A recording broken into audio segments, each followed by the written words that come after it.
ಹರೇ ಕೃಷ್ಣ. ಎಲ್ಲ ಕೇಳುಗರಿಗೂ ಶ್ರೀಮದ್ ಭಾಗವತದ ಅಧ್ಯಯನಕ್ಕೆ ಸ್ವಾಗತ. ಶ್ರೀಮದ್ ಭಾಗವತದ 7ನೆಯ ಸ್ಕಂದದಲ್ಲಿ ನಾರದ ಮುನಿಗಳು ಯುಧಿಷ್ಠಿರ ಮಹಾರಾಜನಿಗೆ ಮಾಡಿದ ಉಪದೇಶದ ಕುರಿತಾಗಿ ನಾವು ತಿಳಿದುಕೊಳ್ಳುತ್ತಿದ್ದೇವೆ. ಹಿರಣ್ಯಕಶಿಪುವು ತನ್ನ ಮಗನಾದಂತಹ ಪ್ರಹ್ಲಾದನ ಬಗ್ಗೆ ದ್ವೇಷವನ್ನು ಹೊಂದಲು ಕಾರಣವೇನು? ಯುಧಿಷ್ಠಿರ ಮಹಾರಾಜನ ಈ ಪ್ರಶ್ನೆಗೆ ನಾರದ ಮುನಿಗಳು ಉತ್ತರಿಸುತ್ತಿದ್ದಾರೆ. ಭಗವಾನ್ ವಿಷ್ಣುವು ವರಾಹ ರೂಪನಾಗಿ ಹಿರಣ್ಯಾಕ್ಷನನ್ನು ವಧಿಸಿದಾಗ ಹಿರಣ್ಯಕಶಿಪುವು ಕ್ರುದ್ಧನಾಗಿ ಗೋಳಾಡಲಾರಂಭಿಸಿದನು. ತನ್ನೆಲ್ಲ ರಾಕ್ಷಸ ಮಿತ್ರರನ್ನು ಕರೆದು ವಿಷ್ಣುವನ್ನು ಕೊಲ್ಲುವ ತನ್ನ ನಿರ್ಧಾರವನ್ನು ತಿಳಿಸಿದನು. ನಾನು ಭಗವಾನ್ ವಿಷ್ಣುವನ್ನು ಕೊಲ್ಲುತ್ತಿರುವಾಗ ನೀವು ಬ್ರಾಹ್ಮಣ್ಯದಿಂದಲೂ ಕ್ಷತ್ರಿಯ ರಾಜ್ಯಭಾರದಿಂದಲೂ ಅಭಿವೃದ್ಧಿ ಹೊಂದುತ್ತಿರುವ ಭೂಲೋಕಕ್ಕೆ ಹೋಗಿ ಅಲ್ಲಿ ಜನರು ತಪಸ್ಸು, ಯಜ್ಞ, ವೇದಾಧ್ಯಯನ, ವ್ರತ, ದಾನ ಧರ್ಮಗಳಲ್ಲಿ ತೊಡಗಿದ್ದಾರೆ. ಇವುಗಳಲ್ಲಿ ನಿರತರಾಗಿರುವ ಎಲ್ಲರನ್ನೂ ಕೊಂದು ಹಾಕಿ. ಬ್ರಾಹ್ಮಣ ಸಂಸ್ಕೃತಿಯ ಮೂಲ ತತ್ವವೆಂದರೆ ಯಜ್ಞಯಾಗಾದಿಗಳ ಹಾಗೂ ಧಾರ್ಮಿಕ ಕ್ರಿಯೆಗಳ ಮೂರ್ತ ಸ್ವರೂಪಿಯಾದ ಭಗವಾನ್ ವಿಷ್ಣುವನ್ನು ತೃಪ್ತಿಪಡಿಸುವುದು. ಭಗವಾನ್ ವಿಷ್ಣುವು ಸಕಲ ಧಾರ್ಮಿಕ ತತ್ವಗಳ ನಿಧಿ.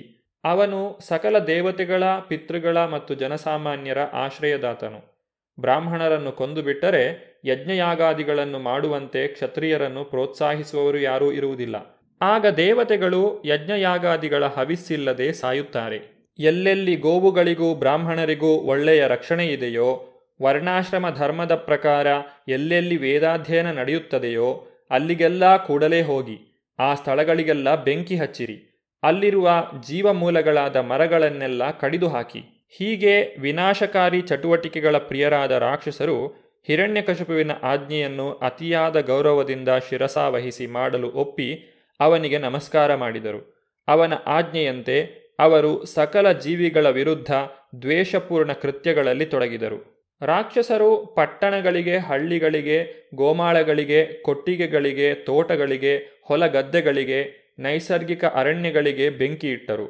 ಅವರು ಋಷ್ಯಾಶ್ರಮಗಳನ್ನು, ಕೃಷಿಕರ ನಿವಾಸಗಳನ್ನು, ಬೆಟ್ಟದ ತಪ್ಪಲಲ್ಲಿರುವ ಹಳ್ಳಿಗಳನ್ನು, ಗೋಪಾಲಕರ ಹಳ್ಳಿಗಳನ್ನು ಸುಟ್ಟು ಹಾಕಿದರು. ಅವರು ರಾಜಧಾನಿಗಳನ್ನು ಭಸ್ಮ ಮಾಡಿದರು. ಕೆಲವು ರಾಕ್ಷಸರು ಪಟ್ಟಣಗಳ ಸೇತುವೆಗಳನ್ನು, ಪ್ರಾಕಾರಗಳನ್ನು, ಗೋಪುರಗಳನ್ನು ಒಡೆದು ಕೆಡವಿದರು. ಇನ್ನು ಕೆಲವರು ಮಾವು, ಹಲಸು ಮುಂತಾದ ಫಲವೃಕ್ಷಗಳನ್ನು ಕತ್ತರಿಸಲು ತೊಡಗಿದರು. ಮತ್ತೆ ಕೆಲವು ರಾಕ್ಷಸರು ಕೊಳ್ಳಿಗಳನ್ನು ತೆಗೆದುಕೊಂಡು ಪ್ರಜೆಗಳ ಮನೆಗಳಿಗೆಲ್ಲ ಬೆಂಕಿ ಇಟ್ಟರು. ಹೀಗೆ ಹಿರಣ್ಯಕಶಿಪುವಿನ ಅನುಯಾಯಿಗಳಿಂದ ಉಂಟಾದ ಮಹಾಘೋರ ಕೃತ್ಯಗಳಿಂದ ಜನರಿಗೆಲ್ಲ ಮತ್ತೆ ಮತ್ತೆ ಉಪಟಳ ಉಂಟಾಗಿ ಅವರು ವೈದಿಕ ಸಂಸ್ಕೃತಿಯ ಚಟುವಟಿಕೆಗಳನ್ನು ನಿಲ್ಲಿಸಬೇಕಾಯಿತು. ಯಜ್ಞಯಾಗಾದಿಗಳ ಹವಿಸ್ಸನ್ನು ಪಡೆಯದೆ ದೇವತೆಗಳಿಗೂ ತೊಂದರೆಯಾಯಿತು. ಅವರು ಸ್ವರ್ಗಲೋಕಗಳಲ್ಲಿನ ತಮ್ಮ ತಮ್ಮ ನಿವಾಸಗಳಿಂದ ಹೊರಬಂದು ರಾಕ್ಷಸರ ಕಣ್ಣಿಗೆ ಬೀಳದಂತೆ ಅವರು ಮಾಡಿದ ಘೋರ ಕೃತ್ಯಗಳನ್ನು ನೋಡಲು ಭೂಲೋಕದಲ್ಲಿ ತಿರುಗಲಾರಂಭಿಸಿದರು. ತನ್ನ ತಮ್ಮನ ಉತ್ತರಾಧಿಕ್ರಿಯೆಗಳನ್ನು ಮಾಡಿದ ನಂತರ ಹಿರಣ್ಯಕಶಿಪುವು ಅತಿಯಾಗಿ ದುಃಖಿಸುತ್ತಾ ತನ್ನ ಸೋದರ ಪುತ್ರರನ್ನು ಸಮಾಧಾನಪಡಿಸತೊಡಗಿದನು. ಹಿರಣ್ಯಕಶಿಪುವು ಅತಿಯಾಗಿ ಕೋಪಗೊಂಡನು.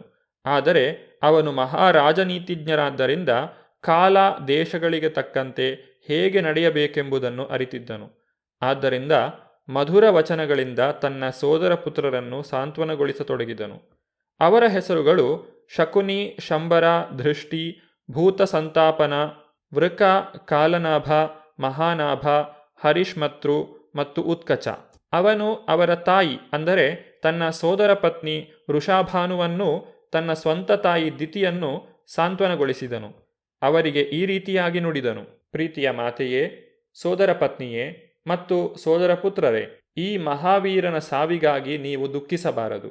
ಏಕೆಂದರೆ ಶತ್ರುವನ್ನು ಎದುರಿಸಿ ಸಾಯುವುದು ವೀರನಿಗೆ ಶ್ಲಾಘ್ಯವೂ ಪ್ರಿಯವೂ ಆದುದು. ಅನೇಕ ಪ್ರಯಾಣಿಕರು ಸತ್ರಗಳಲ್ಲಿಯೂ ಅರವಟಿಕೆಗಳಲ್ಲಿಯೂ ಒಟ್ಟಾಗಿ ಸೇರಿ ನೀರು ಕುಡಿದ ನಂತರ ತಮ್ಮ ತಮ್ಮ ಗುರಿಗಳೆಡೆಗೆ ಮುಂದುವರಿಯುತ್ತಾರೆ. ಅದೇ ರೀತಿ ಜೀವಿಗಳು ಸಂಸಾರದಲ್ಲಿ ಒಟ್ಟಿಗೆ ಕಲೆತು ಅನಂತರ ತಮ್ಮ ತಮ್ಮ ಕರ್ಮಾನುಸಾರವಾಗಿ ತಮ್ಮ ತಮ್ಮ ಗಂತವ್ಯಗಳಿಗೆ ಚದುರಿ ಹೋಗುತ್ತಾರೆ. ಜೀವಾತ್ಮನಿಗೆ ಸಾವಿಲ್ಲ, ಏಕೆಂದರೆ ಅವನು ನಿತ್ಯನು, ಅವ್ಯಯನು, ಐಹಿಕ ಕಲ್ಮಶರಹಿತನಾದ್ದರಿಂದ ಅವನು ಐಹಿಕ ಅಥವಾ ಆಧ್ಯಾತ್ಮಿಕ ಲೋಕಗಳಲ್ಲಿ ಎಲ್ಲಿಗೆ ಬೇಕಾದರೂ ಹೋಗಬಹುದು. ಅವನು ಎಲ್ಲ ಬಲ್ಲವನೂ ಭೌತ ದೇಹದಿಂದ ಸಂಪೂರ್ಣ ಭಿನ್ನನೂ ಆಗಿದ್ದಾನೆ. ತನ್ನ ಕಿಂಚಿತ್ ಸ್ವಾತಂತ್ರ್ಯವನ್ನು ದುರುಪಯೋಗಪಡಿಸಿಕೊಂಡು ದಾರಿ ತಪ್ಪಿದ್ದರಿಂದ ಅವನು ಐಹಿಕ ಶಕ್ತಿಯಿಂದ ಸೃಷ್ಟಿಯಾದ ಸೂಕ್ಷ್ಮ ಹಾಗೂ ಸ್ಥೂಲ ಶರೀರಗಳನ್ನು ಸ್ವೀಕರಿಸಲೇಬೇಕಾಗಿದೆ. ಹೀಗಾಗಿ ಅವನು ಐಹಿಕ ದುಃಖಗಳೆಂಬುದಕ್ಕೆ ಒಳಗಾಗಲೇಬೇಕಾಗಿದೆ. ಆದ್ದರಿಂದ ಯಾರೂ ದೇಹದಿಂದ ಚೇತನಾತ್ಮನು ಹೊರಟು ಹೋಗುವುದಕ್ಕೆ ದುಃಖಿಸಬಾರದು. ನೀರು ಕದಲಿದಾಗ ಆ ನೀರಿನಲ್ಲಿ ಪ್ರತಿಫಲಿಸಿದ ನದಿ ತೀರದ ವೃಕ್ಷಗಳು ಕದಲುವಂತೆ ಕಾಣುತ್ತವೆ. ಪ್ರಕೃತಿಯ ತ್ರಿಗುಣಗಳಿಂದ ಮನಸ್ಸು ವಿಚಲಿತವಾದಾಗ ಜೀವಿಯು ಸೂಕ್ಷ್ಮ ಮತ್ತು ಸ್ಥೂಲ ದೇಹಗಳ ನಾನಾ ಮಜಲುಗಳಿಂದ ಮುಕ್ತನಾಗಿರುತ್ತಾನೆ. ಆದರೆ ಆಗಲೂ ಅವನು ತಾನು ಒಂದು ಸ್ಥಿತಿಯಿಂದ ಇನ್ನೊಂದಕ್ಕೆ ಬದಲಾಯಿಸಿರುವುದಾಗಿ ಭಾವಿಸುತ್ತಾನೆ. ತನ್ನ ಭ್ರಮಿತ ಸ್ಥಿತಿಯಲ್ಲಿ ಜೀವಿಯು ದೇಹ ಮತ್ತು ಮನಸ್ಸುಗಳನ್ನು ಆತ್ಮವೆಂದು ಭಾವಿಸಿ ಕೆಲವರನ್ನು ತನ್ನವರೆಂದು ಇತರರನ್ನು ಹೊರಗಿನವರೆಂದೂ ಭಾವಿಸುವನು. ಈ ತಪ್ಪು ಕಲ್ಪನೆಯಿಂದಾಗಿ ಅವನು ಕಷ್ಟವನ್ನು ಅನುಭವಿಸುತ್ತಾನೆ. ವಾಸ್ತವವಾಗಿ ಮಿಥ್ಯಾಕಲ್ಪನೆಗಳೇ ಅಂತಹ ದುಃಖಕ್ಕೆ ಮತ್ತು ಸುಖಕ್ಕೆ ಮೂಲವಾಗುತ್ತವೆ. ಅವನ್ನು ಐಹಿಕ ಜಗತ್ತಿನಲ್ಲಿ ಸುಖ ಎಂದು ಭಾವಿಸುತ್ತಾರೆ. ಈ ಸ್ಥಿತಿಯಲ್ಲಿರುವ ಬದ್ಧಾತ್ಮನು ಬೇರೆ ಬೇರೆ ಯೋನಿಗಳಲ್ಲಿ ಹುಟ್ಟಿ ಬೇರೆ ಬೇರೆ ಬಗೆಯ ಪ್ರಜ್ಞೆಗಳಲ್ಲಿ ಕೆಲಸ ಮಾಡುತ್ತಾ ಹೊಸ ಹೊಸ ದೇಹಗಳನ್ನು ಸೃಷ್ಟಿಸುತ್ತಾ ಹೋಗುತ್ತಾನೆ. ಈ ಸತತವಾದ ಐಹಿಕ ಜೀವನವನ್ನು ಸಂಸಾರ ಎಂದು ಕರೆಯುತ್ತಾರೆ. ಹುಟ್ಟು, ಸಾವು, ದುಃಖ, ಮೂರ್ಖತನ ಮತ್ತು ಚಿಂತೆಗಳೆಲ್ಲ ಅಂತಹ ಲೌಕಿಕ ಭಾವನೆಗಳಿಂದಲೇ ಆದವು. ಹೀಗೆ ನಾವು ಕೆಲವು ವೇಳೆ ಸಮ್ಯಕ್ ಜ್ಞಾನವುಳ್ಳವರಾಗಿ ಇನ್ನು ಕೆಲವು ವೇಳೆ ಮಿಥ್ಯಾಜ್ಞಾನವುಳ್ಳವರಾಗಿ ಇರುತ್ತೇವೆ. ಈ ಸಂಬಂಧದಲ್ಲಿ ಹಿಂದೆ ನಡೆದ ಕಥೆಯೊಂದನ್ನು ಉದಾಹರಣೆಯಾಗಿ ಕೊಡಲಾಗಿದೆ. ಯಮರಾಜನಿಗೂ ಸತ್ತವನೊಬ್ಬನ ಮಿತ್ರರಿಗೂ ನಡೆದ ಸಂವಾದವಿದು. ದಯವಿಟ್ಟು ಇದನ್ನು ಗಮನವಿಟ್ಟು ಕೇಳಿ. ಉಶೀನರ ದೇಶದಲ್ಲಿ ಸುಯಜ್ಞನೆಂಬ ಒಬ್ಬ ಪ್ರಸಿದ್ಧನಾದ ರಾಜನಿದ್ದನು. ಅವನು ಯುದ್ಧದಲ್ಲಿ ಶತ್ರುಗಳಿಂದ ಹತನಾದಾಗ ಅವನ ಬಂಧುಗಳೆಲ್ಲರೂ ಆ ಶವದ ಸುತ್ತಲೂ ಕುಳಿತು ತಮ್ಮ ಮಿತ್ರನ ಮರಣದ ಬಗ್ಗೆ ಅಳಲಾರಂಭಿಸಿದರು. ಅವನ ಚಿನ್ನದ ರತ್ನಖಚಿತವಾದ ಕವಚ ಪುಡಿಪುಡಿಯಾಗಿತ್ತು. ಅವನು ಧರಿಸಿದ್ದ ಆಭರಣಗಳು, ಪುಷ್ಪಮಾಲಿಕೆಗಳು ಸ್ವಸ್ಥಾನಗಳಿಂದ ಕದಲಿದ್ದವು. ಅವನ ತಲೆ ಕೆದರಿತ್ತು, ಕಣ್ಣುಗಳು ನಿಸ್ತೇಜವಾಗಿದ್ದವು. ಹತನಾದ ರಾಜನು ರಣರಂಗದಲ್ಲಿ ಬಿದ್ದಿದ್ದನು. ಅವನ ಇಡೀ ದೇಹ ರಕ್ತಸಿಕ್ತವಾಗಿತ್ತು. ಅವನ ಎದೆಯಲ್ಲಿ ಶತ್ರುವಿನ ಬಾಣಗಳು ನಾಟಿದ್ದವು. ಸತ್ತಾಗ ಅವನು ತನ್ನ ತುಟಿಗಳನ್ನು ಕಚ್ಚಿದ್ದರಿಂದ ಅವನ ಹಲ್ಲುಗಳು ತುಟಿಗಳ ಮೇಲೆ ಹಾಗೆಯೇ ಇದ್ದವು. ಇದನ್ನು ನೋಡಿದರೆ ಅವನು ತನ್ನ ಶೌರ್ಯವನ್ನು ಪ್ರದರ್ಶಿಸ ಬಯಸಿದ್ದನೆಂದು ತೋರುತ್ತದೆ. ಕಮಲದಂತೆ ಮನೋಹರವಾದ ಅವನ ಮುಖವು ಈಗ ಕಪ್ಪಿಟ್ಟು ರಣರಂಗದ ಧೂಳಿನಿಂದ ಮುಚ್ಚಿತ್ತು. ಖಡ್ಗವೇ ಮೊದಲಾದ ಆಯುಧ ಸಹಿತವಾದ ಅವನ ತೋಳುಗಳು ಕತ್ತರಿಸಿ ಬಿದ್ದಿದ್ದವು. ಉಶೀನರ ರಾಜನ ರಾಣಿಯರು ಈ ಸ್ಥಿತಿಯಲ್ಲಿ ಬಿದ್ದಿದ್ದ ತಮ್ಮ ಪತಿಯನ್ನು ನೋಡಿದಾಗ ಅಳಲಾರಂಭಿಸಿದರು.